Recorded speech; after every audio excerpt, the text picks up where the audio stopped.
A reforma de Lutero, a reforma protestante, a partir do ano 1517, teve grandes repercussões na vida da igreja e também na vida do mundo.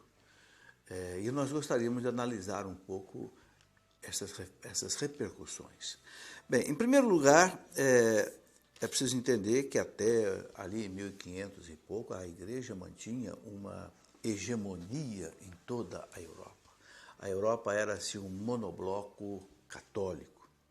Apenas havia a separação lá dos ortodoxos, no ano de 1054, que houve então 500 anos antes da Reforma Protestante, mas a Reforma Ortodoxa ela foi apenas por um motivo assim mais, digamos, político, mais, digamos assim, administrativo, não foi por motivo teológico, doutrinário. Pouca coisa doutrinária. Apenas não aceitaram mais a jurisdição do Papa, mas os ortodoxos mantiveram todos os sacramentos, porque mantiveram a sucessão apostólica. Então foi um rompimento, assim, digamos, quase não doutrinário. Completamente diferente do que aconteceu com a reforma de Lutero. Esta, sim, foi um rompimento doutrinário, porque, como nós sabemos, Lutero contestou 95 pontos da fé católica e afixou a sua tese, as suas teses, né, na porta da igreja de Wittenberg e causou, então, toda a separação que nós já sabemos. Bom, a partir daí, houve uma transformação radical na Europa. Né? Praticamente grande parte da Alemanha se tornou protestante. Os príncipes cristãos, muitos deles se tornaram protestantes, que eram católicos, se separaram da Igreja Católica, tomaram posses de bens, então, que eram, inclusive, da própria Igreja Católica. E essa reforma protestante ela foi avançando, inclusive, chegou à França. Ali os protestantes passaram a ser chamados de huguenotes, e depois também na Inglaterra, com o rei Henrique VIII. Então a igreja, nós podemos dizer que perdeu aí cerca de, talvez, 30% dos seus filhos. Foi a primeira vez que houve, assim, uma quebra, um rompimento tão grande na igreja como um monobloco católico que era. Bom, isso causou grandes problemas. Primeiro, foi o primeiro não que foi dito à igreja. Então, a reforma protestante disse sim a Cristo, mas disse não à igreja. Igreja, instituição, o Papa, a tradição da igreja, o magistério da igreja. Isso foi uma transformação muito grande. Né?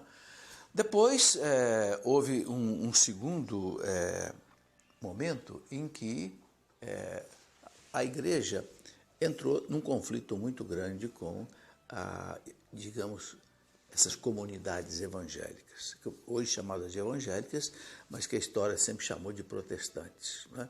E muitos conflitos aconteceram por causa disso. Bom, a história foi caminhando e por volta de 1519 foi eleito imperador Carlos V, que era espanhol e era radicalmente católico, vamos dizer assim, e dizia-se, inclusive, que o império dele era um império onde o sol nunca se punha, porque é um império que começou na Espanha, pegou a Itália, pegou a França, pegou a Alemanha com os Augsburgo, e o imperador tinha aí uma hegemonia muito grande. E como católico, ele queria fazer de tudo para vencer o protestantismo, a reforma protestante, o que acabou não conseguindo fazer.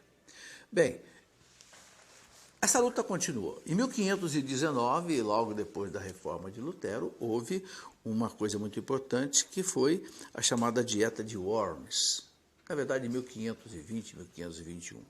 E essa Dieta de Worms, Lutero foi chamado exatamente pelo rei Carlos V, o imperador Carlos V, para se retratar das suas ideias. Lutero não se retratou, né, porque ele tinha, inclusive, apoio de muitos príncipes cristãos da Alemanha, e ele não se retratou e, consequentemente, foi condenado à morte.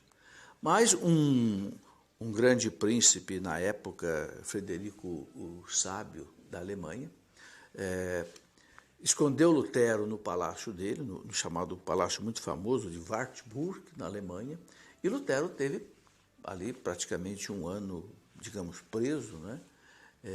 Escondido por esse príncipe, e onde ele pôde, inclusive, começar a traduzir a Bíblia do alemão, ou melhor, do latim para o alemão, né?